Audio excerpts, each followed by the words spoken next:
물론 여긴 국민 라디오.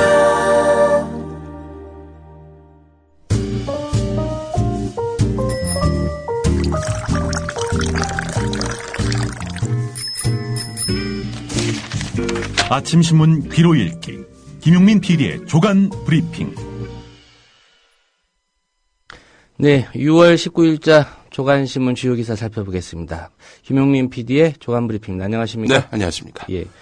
이 언론의 초점이 문창극 국무총리 후보자에서 지금 김명수 교육장관 후보자 네. 이쪽으로 좀 옮겨간 분위기입니다. 예, 그렇습니다. 사회부총리 겸 교육부 장관 후보자 아닙니까? 연일 학자로 있었을 때 그 과거들이 들추어지고 있습니다. 김명수 후보자가 제자의 학위 논문을 자신의 연구 성과로 꾸며서 연구비를 타는 등 오랜 시간에 걸쳐서 연구 부정 행위를 되풀이해온 정황이 잇따라 드러나고 있습니다. 예. 한국교원대 교수 시절인 2000년 이후 논문에서 제자의 학위 논문을 자신이 제1 또는 제2 저자라면서 학술지에 실은 논문이 지금껏 드러난 것만 8건에 이른다는 겁니다. 이 가운데 김명수 후보자가 연구비까지 챙긴 논문이 3건입니다. 관련한 내용이 또 오늘 경향신문 일면에 실렸는데요. 예. 제자 논문 또는 공동 연구 성과를 학술지에 게재하면서 받아간 돈, 어제는 1,000만 원 정도라고 전해드렸지요. 1,500만 원의 연구비를 지원받은 사실이 추가로 드러났다는 겁니다. 그 합산해서 현재까지 드러난 게 2,500만 원이네요. 그렇습니다. 최근 6년 동안 제자 논문 또 공저 논문으로 매년 한 건씩 총 2,500여만 원의 연구비를 지원받은 것으로 조사됐다는 겁니다. 새정치민주연합 도종환 의원이 한국교원대로부터 제출받은 자료에 따른 것인데요. 자, 어제는 1,000만 원이라고 소개를 해드렸고 오늘은 또 1,500만 원이 더 있다고 또 전해드리게 되는군요. 아울러 김명수 후보자는 다른 연구자들과 공동으로 작성한 또 다른 논문 3편과 제자의 석사학위 논문을 베낀 논문 1편을 한국연구재단의 한국연구업적 통합정보에다가 자신의 단독 연구 논문으로 등재한 사실도 드러났습니다. 이 내용은 한겨레가 전하고 있는데요. 예. 자, 이런 논문은 대학 정보공시에 전임교원의 단독 연구 실적으로 반영돼서 대학 또 교수 평가 지표로 활용됩니다. 이런 거 사실로 기재하지 않으신 분이 지금 사회부총리를 하시겠다 이러고 있는 형국 아니겠습니까? 예. 논문 표절, 연구비 수령 같은 연구윤리 위반 논란과 함께 각종 의혹들이 불거지니까 교육운동연대와 교육혁명공동행동에 이름을 올린 그 교육단체 40여 곳은 김명수 후보자의 인사청문 준비사무실이 있는 서울 동숭동 국립국제교육원 앞에서 공동 기자회견을 열어서 자진 사퇴를 촉구했습니다. 예. 세계일보 오늘 오면을 보면 말이죠. 김명수 후보자의 거짓말 의혹까지 전하고 있습니다. 김 후보자는요, 앞서 소개해드렸던 한국연구업적 통합정보에다가 제자를 비롯한 다른 연구자와 했던 그런 연구 실적들, 이런 연구 실적들을 자신의 단독 연구 실적으로 등록했단 말이죠. 예. 그랬더니 교원대 시스템은 교수만 들어가서 올리도록 돼 있다. 교수만 시스템에 접속이 가능하다는 것이 공저자를 함께 기록할 수 없다는 얘기냐, 이런 질문이 이어지겠죠. 예. 아니, 본인이 로그인해서 들어가는 거, 그건 본인밖에 할 수 없다. 그건 타당한 이야기인데 정 교수니까. 그런데 그 논문과 관련해서 기록할 때 공저자를 함께 기록할 수 없는 시스템이냐, 교원대 시스템이. 그랬더니 교원대 시스템에 문제가 있어서 교수 본인만 기록하게 된 것이다. 일부러 단독 저자로 올린 것이 아니었다라고 거듭 강조를 한 것인데요. 예. 세계일보가 확인해봤더니 이 말은 거짓말이었다는 겁니다. 김명수 후보자가 제자 이모 씨의 석사 논문을 요약해서 한국교원대 교육과학연구학술지에 발표한 논문 초등학교 단위학교 운영비 배분에 관한 연구를 보면은 공동저자로 등록되어 있단 말이죠. 그런데 이거는 혼자밖에 이름을 올릴 수 없어서 단독 저자로 이렇게 표시된 것이지만 이거는 고의가 아니다. 어쩔 수 없는 시스템의 문제인데 왜 나한테 거짓말했다 혹은 뭐 남의 연구 실적을 가로챘다 이렇게 말하느냐라고 이야기했던 김명수 후보자의 주장은 거짓말인 것으로 확인이 됐다는 겁니다. 새정치민주연합 유기홍 의원은요, 제자 논문 성과를 가로채기 한 것은 뭐 당연히 비도덕적이지만 더 심각한 것은 공동 연구 성과를 단독 연구로 둔갑시킨 것 아니냐. 고의적이고 상습적인 만큼 사회 부총리로서 자격이 없다라면서 자진 사퇴를 촉구했습니다. 예. 한마디로 교수 본인만 올릴 수 있다 이런 주장이 시스템을 확인해 보니까 사실이 아니다. 네. 학생 못 올리는 규정이 없다. 네. 이걸 교원대 측이 확인해 줬다는 거죠. 네, 그렇죠. 예. 이번엔 정종섭 안전행정부 장관 후보자 이야기입니다. 과거 토론회장에서 노동운동, 시민운동이 법치주의를 붕괴시킨 원인이다. 이렇게 발언한 것입니다. 노동, 시민 세력을 체제 전복 세력으로 이렇게 규정을 했단 말이죠. 지금 안전행정부가요, 경찰을 지휘하는 기관입니다. 예. 안전행정부 장관은 당연히 경찰을 지휘하는 기관의 수장이 되겠죠. 따라서 노동운동, 시민운동을 기본적으로 이렇게 인식하고 있다? 그렇다면 공정하고 균형 잡힌 법 집행을 할 수 있겠느냐? 이런 비판이 나오고 있습니다. 이 발언은 2009년 7월 31일 서울 프레스센터에서 열린 법질서 바로세우기 토론회에서 발표한 내용입니다. 정종섭 안전행정부 장관 후보자 관련한 의혹 한겨레 3면에 또 있습니다. 1991년 6월에 쓴 논문과 거의 유사한 논문을 같은 해 8월과 2년 뒤 93년에 잇따라 새 논문인 것처럼 발표해서 3종 자기 표절 의혹을 사고 있습니다. 예. 이미 정종섭 후보자는 2005년에 발표한 논문을 2006년에도 발표한 논문에 대부분 그대로 베껴 쓴 사실이 알려져서 자기 표절 아니냐 이런 비판을 받고 있는데요. 자, 1991년 그 당시는 정종섭 후보자가 헌법재판소 헌법연구관이었는데요. 이듬해 건국대 교수로 임용이 됐습니다. 연구자 본인의 동일한 연구 결과를 인용 표시 없이 동일 학회지에 중복 게재하는 행위, 이거 엄격하게 금지하고 있습니다. 그럼에도 불구하고 정종섭 후보자 상습적이란 얘기죠. 게다가 또 학술지는 독창적인 연구 결과를 실어야 하는데 같은 내용을 여러 차례 다른 학술지에 실었다면 이것은 뭐 무리하게 활용한 것이고 아마도 임용이나 승진 때 뭐가 필요해서 이런 거 아니겠는가 하는 의문이 들지 않을 수가 없다라는 서울의 한 대학 교수의 말이 있었습니다. 예. 자, 이런 가운데 말이죠. 이런 그 논문 중복 게재에 대해서 정종섭 후보자가 본인도 좀 민망했든지 한국일보에다가 논문 중복 게재를 옹호하는 칼럼을 실어서 뒤늦게 화제가 되고 있습니다. 예. 한국일보 7면에 나와 있는데 2009년 9월 14일자에서 정종섭 후보자는 빗나간 논문 중복 게재 논란 이런 제목의 칼럼을 실었는데요. 연구 성과는 가능한 많이 알려지는 것이 좋다. 학회지의 경우에도 여러 학회에서 중복 게재 기회를 주면 문제가 없다. 여러 학회지에 싣는 것이 오히려 바람직하다. 이런 의견을 피력했습니다. 표절은 남의 연구 성과를 자기 것으로 속이는 행위이기 때문에 허용되지 않는다. 그러나 자신의 연구 결과를 자기가 사용하는 것은 정당한 권리지 파렴치한 표절이 아니다. 자기 표절 개념은 애초에 성립되지 않는다. 이렇게 주장하고 있습니다. 그러나 그간 학교에서 정립한 논문 중복 게재, 자기 표절, 이거는 안 된다라는 의견에 완전히 배치되는 그런 내용이 아닐 수가 없는 겁니다. 이런 소신 때문인지 여러 차례에 걸쳐서 과거에도 그 뒤에도 계속해서 이렇게 논문 중복 게재를 했던 것인지 정종섭 후보자 인사청문회에서 강한 추궁을 받을 것으로 보입니다. 예. 자기가 이런 행위를 해놓고 논문 중복 게재를 옹호했다. 예. 좀 그래 보입니다. 예. 이런 아주 독특한 사고를 갖고 있는 분 아닙니까? 이틀 전에 제가 이 조간 브리핑 시간에서 정종섭 씨가 1인 1표제 문제 있다. 자기 같은 사람한테 한 100표를 줘야 된다. 이렇게 주장했던 그 주인공 아닙니까? 이런 독특한 사고를 갖고 계신 분이 안전행정부, 나라 살림을 책임진다. 놀랍습니다. 예. 논문을 한 100번쯤 여러 곳에 게재해야 된다. 뭐 이런 주장할 수도 있을 것 같습니다. 나 정도라면은 나의 주장은 한 100번 정도 중복 게재해도 문제가 없다. 이런 주장도 뭐 그런 시각이라면 가능한 거죠. 예. 송광용 신임 청와대 교육문화수석 이야기를 해보겠습니다. 이분이 그 서울교육대학교 총장도 했었네요. 이 서울교대 총장 재임 시절에 학교 부설기관으로부터 1,400만 원의 불법 수당을 받은 것으로 밝혀졌습니다. 이 돈 문제는 매우 민감한데 말이죠. 불법 수당을 받았다. 엄청난 타격이 될 것 같습니다. 실제로 이 내용을 일면에 실은 동아일보는 송광용 수석은 도덕성에 치명타를 입게 됐다. 이렇게 평가하고 있습니다.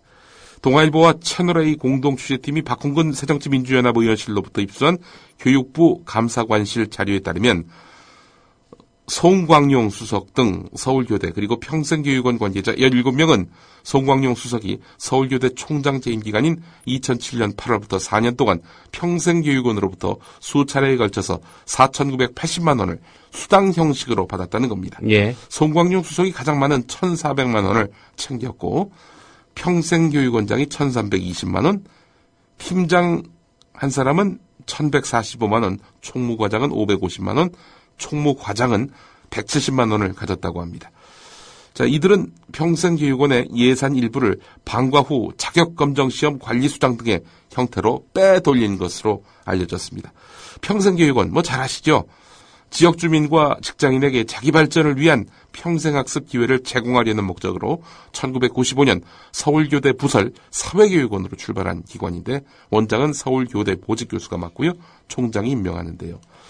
자, 그래서 이 건과 관련해서 교육부가 2012년에 감사를 했습니다. 그래서 17명 전원에게 수당 전액에 대한 환수 명령을 내렸는데 아울러 이 송광용 수석을 포함해서 액수가 많은 5명에게는 경고 조치도 함께 내려졌습니다. 자, 그러자 송광용 수석은 어떻게 했느냐?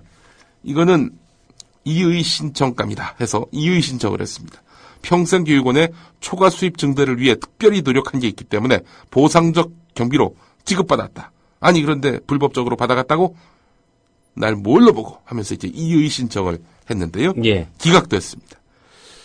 이걸로 분이 안 풀렸는지 이걸로는 도저히 납득할 수 없다고 판단했던지 송광용 수석은 교육부의 감사 처분을 위해 취소해달라는 행정심판까지 청구했는데 이 역시 받아들여지지 않았습니다. 결국 송광용 수석을 포함한 12명은 전액을 반납했다고 합니다. 예. 반납을 했다 치더라도 예. 수령한 자체가 불법이기 때문에 예. 문제가 되는 거죠. 예, 그렇습니다.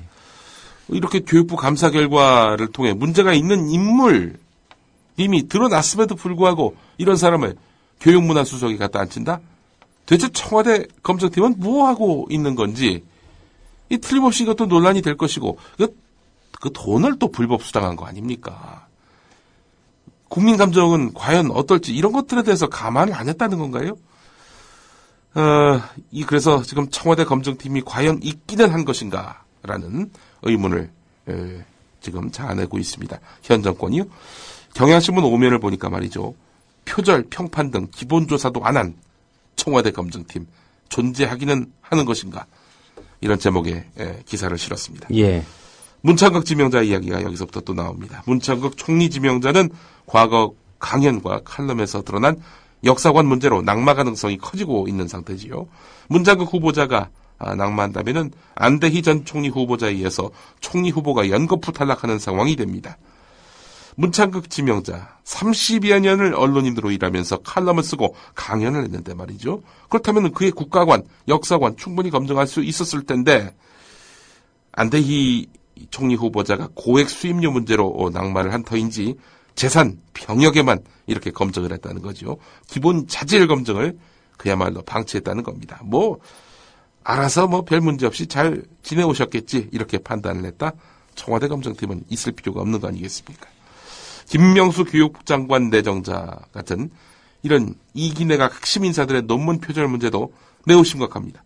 과거 숱한 인사들이 논문 표절로 낙마했음에도 같은 의혹이 제기된 것은 청와대가 인사 검증 기본조차 지키지 않은 것 아니냐 이런 해석이 나옵니다. 게다가 교육자 출신들 아니겠습니까? 지금 논문 표절 논란이 되고 있는 사람들. 예. 그런데 그런 사람들의 과거 논문과 관련한 시비 혹시 있는지 없는지 따져보지도 않았다는 것은 이 기본적으로 논문 표절에 대해서 별 관심이 없다는 거 아니겠습니까?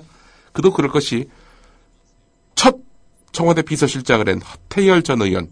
이 사람 같은 경우 1999년 건국대 행정대학원에서 박사학위를 취득했는데 그 논문을 보니까 말이죠. 연세대 교수 논문과 거의 일치했습니다. 13페이지에 달하는 원고 가운데 6페이지가 완전히 똑같았다는 거죠. 뭐 이런 분도 청와대 비서실장이 됐는데 뭐 다른 사람 논문 표절 그 봐 뭐해? 이렇게 판단했다면은 이거 뭐 정말 할 말이 없어집니다. 자, 위기의식은 청와대보다는 새누리당에서 좀 더 느끼고 있는 것 같습니다. 그도 그럴 것이 늘 말씀드리지만 박근혜 대통령은 3년만 정치하면은 끝날 일입니다만은 새누리당은 앞으로도 계속 영업해야 되지 않겠습니까? 어제 의원총회가 있었습니다. 전당대회에 출마한 초선 김상민 의원은 당 지도부가 문창극 후보자의 인사청문회를 강행하면은 여론이 악화되면서 730 재보선이 문창극 찬반 투표가 된다. 결국 새누리당은 선거에서 참패하고 박근혜 정부에 레임덕이 올 것이다 라면서 문창극 후보자의 자진 사퇴를 거듭 촉구했습니다. 함께 전당대회에 나선 김영우 의원도 문창극 후보자의 역사관, 대외관은 국민적 분노를 일으키기 충분하다 이런 목소리를 높였습니다. 아울러 당대표에 또 출마한 서청원 의원은 사퇴의 압박 수위를 더 높였습니다. 당과 국민을 위해서, 현 정부를 위해서라도 이럴 때는 문창극 후보자 본인이 스스로 판단해서 모두에게 부담을 주지 않는 게 좋겠다 라면서 자진 사퇴를 언급했고요. 당권 경쟁자인 김무성 의원도 문창극 후보의 적극적인 해명이 부족하다. 그렇게 했음에도 국민 여론이 따라주지 않는다면 대통령과 당에 대한 부담을 덜기 위해 본인이 결단해야 된다. 이렇게 이야기를 했습니다. 그동안 김무성 의원 같은 경우 대통령 인사권을 존중하자 이런 입장이었는데 말이죠. 그런데 이제는 한 발 물러선 느낌입니다. 이인재 의원은 애초부터 반대했던 입장이었고요. 그분 역시 당권 경쟁에 나선 인물 아니겠습니까? 자, 이 지금 전당대회에서 당을 대표하는 그런 위치에 서겠다는 사람들이 한 목소리로 이 문창극을 성토하고 있단 말이죠. 또 자진 사퇴를 요구하고 있단 말이죠. 이게 바로 밑바닥 의원들의 정서라는 평가도 가능합니다. 실제로 어제 의원총회장에서 돌아다녔던 중진 의원들이 보는 그 페이퍼 거기에는 수십 명의 이탈 가능성, 그러니까 문창극 후보자에 대한 총리 임명 동의안 국회 표결에서 새누리당 의원만 수십 명이 이탈이 불가피하다. 6명만 이탈해도 이게 말하자면 문창극은 아웃인데 수십 명이 이탈한다? 그러면 이건 뭐 문창극 씨가 총리가 될 가능성은 거의 제로에 가깝다라고 볼 수밖에 없는 거지요. 그래서인지 청와대도 아주 심대한 기류 변화를 표출했습니다. 청와대 대변인 민경욱 씨, 우즈베키스탄 수도에서 다른 곳으로 향하는 비행기 안에서 브리핑을 가졌습니다. 박근혜 대통령이 총리 임명 동의안과 인사청문 요구서는 귀국해서 제가할 예정이다가 아니라요. 제가를 검토할 예정이다. 제가를 할지 말지. 이걸 검토하겠다는 얘기죠. 제가 할 예정이다. 그러면은 이제 도착해서 제가 하겠다. 이런 건데 제가를 검토할 예정이라는 거는 문창극을 총리로 기용할지 말지를 검토하겠다. 이런 얘기거든요. 말이 안 되는 거죠. 아니, 대통령이 총리 후보자를 지명하고 비행기 타고 간 거 아닙니까? 그래놓고 이제 와서 딴소리를 하고 있어요. 그러니까 한마디로 이런 거죠. 음식점에서 음식 시켜서 먹었습니다. 그리고 와서 이제 계산대 가가지고 계산을 해야 되는데 카드 결제를 할지 말지 검토해보겠다. 이런 말하고 같은 거 아니겠습니까? 이런 다 자기가 처리해놓고 이 좀 상황이 불리하니까 이제 와가지고 그 인사청문 요구서를 국회에 낼지 말지 검토하겠다. 참나 이거 알아서 빨리 사퇴하라 이런 사인임에도 불구하고 문창극 씨는 대통령이 올 때까지 기다려보겠다 이런 입장을 밝혔습니다. 자, 어쨌든 뭐 문창극은 포기할 것 같습니다. 이건 뭐 거역할 수 없는 이런 대세가 돼버렸는데요. 자, 그렇다면은 책임져야 할 사람이 누구냐? 청와대 인사위원장인 바로 김기춘 의원입니다. 지금 서청원 의원과 김무성 의원이 김기춘 비서실장에 대해서 각을 세웠습니다. 보기에 따라서는 여권 내 권력 암투가 벌어지고 있다. 이렇게도 볼 수 있겠지만은 지금 김기춘 사퇴를 요구하는 당장 유력 주자 두 사람이 이렇게 한 목소리를 내고 있다는 점 봤을 때 김기춘 비서실장 문창극 낙마와 함께 그 자리를 보존할 일이 또 없어 보인다는 그런 관측도 상당히 힘이 실릴 수밖에 없는 것이죠. 야당은 물론이고 여당 안에서도 김기춘 동반 책임론이 불거지면서 박근혜 대통령 고민도 깊어질 것으로 보이는데, 문창극 지명자 낙마로 연타석 총리 지명자 사퇴라는 사태가 벌어지면은 박근혜 대통령도 김기춘 실장을 더 이상 방어하기 쉽지 않을 것이다. 이런 이야기입니다. 박근혜 대통령이 문창극 지명자의 인사청문 요청안과 임명 동의안 결재를 귀국 후로 장기간 연기한 것도 이건 문창극보다는 김기춘 실장의 거취에 대한 판단 때문이라는 관측이 나온다. 오늘 경향신문이 이렇게 분석하고 있습니다. 예. 한겨레 사설은 이렇습니다. 인사참극의 책임자 김기춘 실장. 소개해드리죠. 고위 공직자 인사 실패는 큰 사회적 손실과 비용을 초래한다. 부실 검증과 인사 실패가 되풀이되고 있다면 원인이 뭔지 찾아내야 한다. 시스템에 문제가 있다면 고쳐야 할 것이고 운용이 문제라면 책임을 묻는 것이 마땅하다. 지위 고하를 가릴 이유가 없다. 고위 공직자 인사 검증은 청와대 인사위원회가 맡고 있는데 위원장은 비서실장이 겸하고 있다. 김기춘 실장은 인사위원장으로서 2차례나 총리 후보자를 부실하게 검증한 책임에서 벗어날 수 없다. 물론 인사 실패의 최종 책임은 임명권자인 박근혜 대통령에게 있다. 그렇다고 대통령에게 부실 검증의 책임까지 묻기는 어렵다. 후보자에 대한 구체적 실무적 검증은 어디까지나 인사위원회 몫이다. 그러나 대통령이 마음에 둔 인물이란 이유로 검증 신용만 냈거나 문제점을 찾아내고도 눈 감았다면 인사위원회가 재고시를 못한 것이다. 이런 인사위원회라면 차라리 없는 것이 낫다. 이런 이야기입니다. 그러면서 마지막 말이 있는데 이거 참 아플 것 같아요. 이 말이. 집안 개조도 못하면서 국가 개조를 논하다니. 예. 근데 오늘 중앙일보 사설이 말이죠. 정말 아마 문창극 기용 이래 몇 번째 문창극 관련 사설인가 싶은데요. 오늘 중앙일보 사설 제목은 이렇습니다. 문창극 인사청문회 열어야 한다. 이런 얘기입니다. 중앙일보 주체로 열면 안 됩니까? 중앙일보가 예. JTBC가 중계방송하면서 말이죠. JTBC가 중계는 안 할 것 같고요. 예. 중앙일보 주체로 청문회 열어보면 네. 할 얘기 다 하라고 하고요. 네. 예. 인사청문 요청안과 임명 동의안 결재가 있어야 하겠죠. 인사청문회가 열린다면은. 중앙일보 사설 소개해드리겠습니다. 지금 정치권에서는 국회 검증 이전에 국민 검증이 끝난 사람이다. 국민 감정이 안 좋을 때는 물러나는 것이 마땅하다. 이런 이야기가 나오고 있지만 생각과 역사관의 문제를 여론으로 재판할 순 없지 않은가.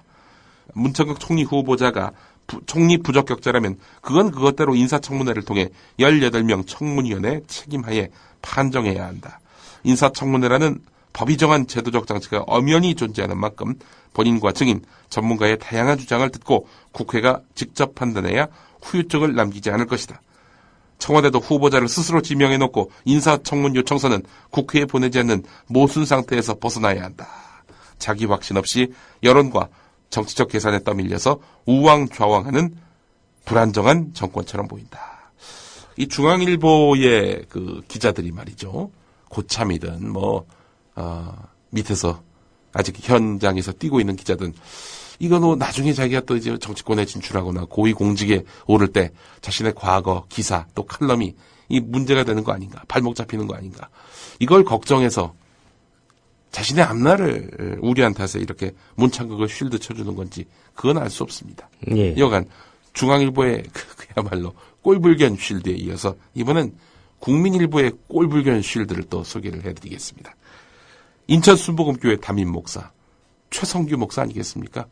조용기 목사의 그 아주 대표적인 제자 그룹에 속한 인물이고 인천에서 아주 대형 교회입니다. 인천 순복음교회가 원래 순복음 인천교회인데 이름을 바꿨군요. 박근혜 대통령이 새 국무총리 후임자를 지명했다. 문창극 후보자다. 그는 5대째 신앙 가문이고 장로며 어려서부터 주일 예배를 드려온 신앙인이다. 일평생 사회를 관찰하고 고발하고 분석하고 대안을 제시해온 언론인이다. 당연히 국회 인사청문회에서 총리의 자격과 인격을 검증해야 한다. 그런데 몇 년째 돼 1시간짜리 신앙 강연을 끄집어내서 그 기회조차 막을 분위기다. 정치 논리가 신앙 논리를 지배하고 있다. 정치 논리가 신앙 논리를 지배하고 있다. 이게 무슨 말입니까? 글쎄 말입니다. 예. 정치는 정치고 예. 신앙은 신앙이죠. 예. 정치 논리가 신앙 논리를 지배하고 있다. 그럼 주일 예배 때 예수 얘기만 하든가 왜 거기서 현대사를 언급하고 국제 정세를 언급합니까? 이 신앙의 장에서 예. 정치 이야기를 끄집어낸 그 사람이니 당연히 그 정치 의식이 그 안에 담겨 있는 거 아니겠습니까? 그걸 검증하는 것이 뭐가 달라요? 교회는 성이고 세상은 속이다. 이런 이원론적 사고방식이 깊게 드리워진 그런 칼럼입니다. 또 소개하겠습니다. 이 최성규 목사의 글입니다. 문 후보자의 강연은 하나님의 주권과 섭리를 믿는 신앙 위에서 행해진 것이다. 그것을 정치 논리로 공격하는 것은 진정한 민주주의가 아니다. 사상과 신앙의 자유를 침해하는 행위다. 뭔 이런 말도 안 되는 얘기를 하고 계시는지. 한기총 회장 후보자로 나가면 아니 되는 거 회장도 아닙니까? 했어요. 아니 문창극 총리 후보자가요. 예예예. 그러니까 총리가 되겠다고 해서 지금 문제가 되는 거지. 예. 한기총 후보 되면 될 것 같은데. 아니 글쎄 말이고 누가 뭐라고 그러겠어요. 강연의 전체 내용을 들어보면 문창극 후보자는 정직과 성실과 열심으로 대한민국의 찬란한 미래를 준비하자고 강조한다. 온 국민이 화합해서 통일 시대를 대비하자고 역설한다. 좋은 지도자를 세워서 대한민국이 세계 중심 국가가 되는 날을 앞당기자고 호소한다. 이런 내용이 어디 있었나요? 역사의 시련은 이를 위한 하나님의 단련이라고 말한다. 인사권은 대통령에게 있다. 대통령이 국정을 잘 수행할 인물로 내정했다면 국민들이 인내심을 갖고 진중하게 지켜주면서 응원해주자. 이런 정말 어처구니없는 그런 오늘 특별기고문입니다. 특별기고문. 예. 축구 대표팀 응원하기에도 벅찹니다. 예. 문창극 씨까지 응원하기엔. 문창극 씨가 문제가 되는 건 뭐냐면 우리가 낸 세금으로 월급 받는 고위공직자가 되려 한다는 거 아니겠습니까? 그 고위공직자가 과연 적절한 인물이냐를 따지는 것은 당연한 그런 여론 수련 과정이라 아니할 수 없는 겁니다. 이 문창극을 쉴드 치는 분들 중에는 함석헌 선생을 끌어들인 인물들이 있습니다. 함석헌 선생은 퀘이커 교도로 알려져 있고요. 퀘이커 교도도 설명하면 긴데 기독교의 한 종파라고 보시면 됩니다. 근데 함석헌 선생, 이분도 내내 어떤 역사의 고비고비마다 이것은 다 하나님의 뜻이다 라고 얘기했던 인물로 알려져 있습니다. 관련해서 조현, 한겨레 종교 전문 기자가 오늘 쓴 칼럼이 있습니다. 지금 고난의 역사를 만드는 건 누군가라는 제목인데요. 우익들, 함석헌 선생도 문창극과 같은 역사관이다 이렇게 맞받아치고 있는데 맞다. 삶은 다르지만 그 부분만 따놓고 보면 크게 다르지 않다. 그런데 뭐가 그렇게 다른 것이냐. 새 것은 옛 것의 폐해를 비판하기 마련이다. 기독교를 받아들여서 조선을 갱신하려고 했던 개신교 선구자들이야 말할 것도 없다. 명동촌의 김야견과 조만식, 안창호, 이상재 등은 유교 4서 3경에 달통했으면서도 민족을 살릴 개벽 종교로 개신교를 택했다. 양반 노름을 포기하고 스스로 고난을 자초하면서 말이다. 방방곡곡에 학교와 병원, 신문이 생겨나고 비분관계의 연설회, 토론회가 일어나서 국민을 깨운 것도 그들 덕이다. 이들에게는 신앙과 민족이 둘이 아니었다. 신앙은 민족 동포를 갱생시켜서 패망에서 부활시킬 구원자였다.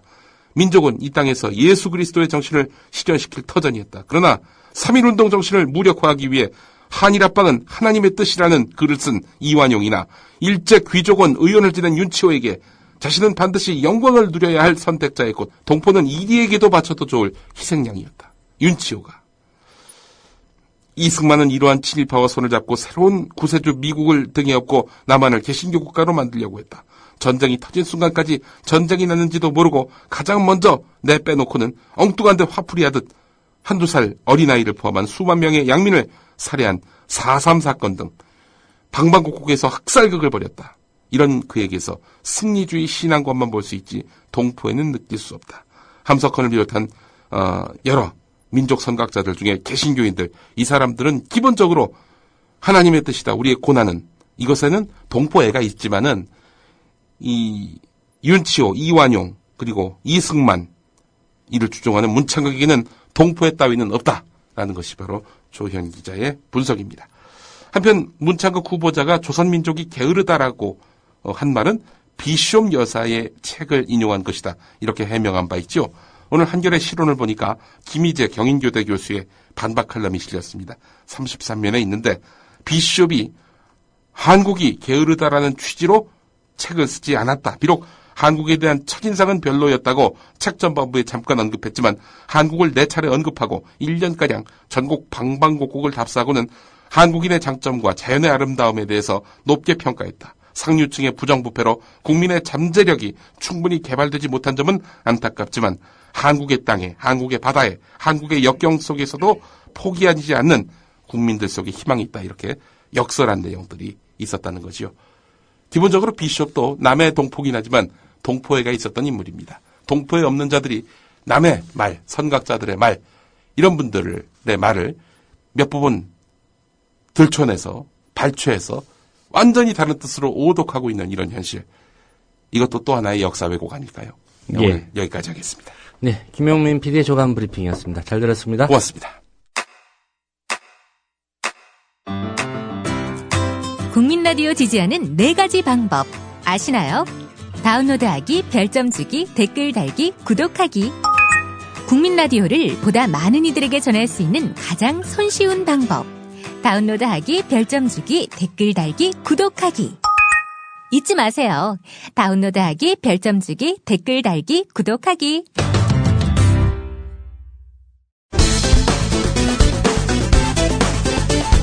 어제 국회 대정부 질의. 곧 물러나는 총리에게 다음 총리 후보의 문제점을 지적하는 다소 맥빠진 상황이 연출되고, 일본 식민 지배는 하나님의 뜻, 게으르고 자립심이 부족하고 남에게 신세 지는 게 우리 민족의 DNA라는 문창극 총리 후보자의 발언을 듣고 어떤 생각을 하셨습니까? 대한민국 총리가 아니라 일본 총독 후보자를 지명한 것 같다는 착각이 든다는 얘기들을 많이 합니다. 어떤 생각이 드셨습니까? 국무총리는 대통령에게 건의해야 합니다. 이제 철회하시라고. 문창국 후보가 좋아하는 윤치호 가계도를 한번 보실까요? 친일을 하면 3대가 흥한다고 하는데 윤치호 한 명의 친일파가 아니라 저렇게 많이 7명이 윤치호 가계 7명의 친일 인명사전에 수록되어 있습니다. 앞서도 지적했듯이 일본의 식민지 지배가 심했듯이다. 위안부에 대한 더 이상의 사과는 필요 없다. 이런 얘기를 하는 사람이, 그런 인식을 가진 사람이 대한민국의 총리가 된다면 지금까지 대통령과 정부가 표방해왔던 대일 외교의 일관성 있는 원칙이 흐트러지지 않겠습니까? 가장 주목받는 질의의 주인공은 바로 이재호 새누리당 의원. 6.25가 하나님의 뜻이고 미국을 끌어들이기 위해서 했다 그러면 6.25 때 나라 지키기 위해서 전쟁하다 죽은 사람은 그럼 뭡니까? 이미 그가 말한 사관, 그가 해명한 것을 보면 국민의 70% 이상이 안 된다는 것 아닙니까? 저렇게 총리로서는 안 된다는 거 아닙니까? 종교인으로서, 언론인으로서, 학자로서는 모르지만은 국무총리로서는 안 된다는 거죠. 국민의 판단입니다. 등 정도 좀 보면 고려 때나 조선시대 때도 신하들이, 지금 국무위원들에 해당되는 신하들이 왕이 제대로 안 하면 돗자리 깔잖아요. 지금은 고려시대나 조선시대의 관료들만큼도 폐기가 없는 거예요. 잘못은 가서 돗자리 까세요. 법무장관이 전화하면 돗자리 깔고 이거 안 됩니다라고 말을 하세요. 한편 오마이TV 기자가 따라붙어서 문창극에게 반대 표결을 할 거냐고 묻는데, 그 문 후보자가 사퇴 안 하고 청문회까지 가면은 반대표 던지실 건가요? 그게 당연하지 않겠나.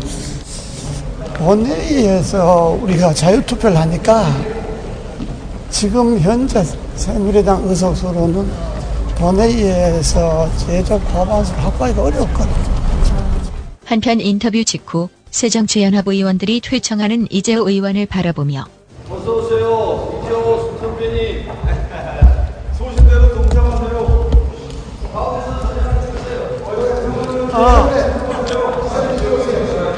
예. 이재호 선배님 뜻이 여기 있다는 걸 잘 압니다. 이재호 의원, 문창극 사퇴하라는 새정치연합 의원들과 한자리에 서서 뜻을 같이 하는데, 새정치연합 의원들 반색하고, 옳은 말씀해 주셔서 대한민국 국회의원 맞습니다. 이재호 선배님. 그리고 했던 농담, 이러다가 새누리당에서 제명되겠네.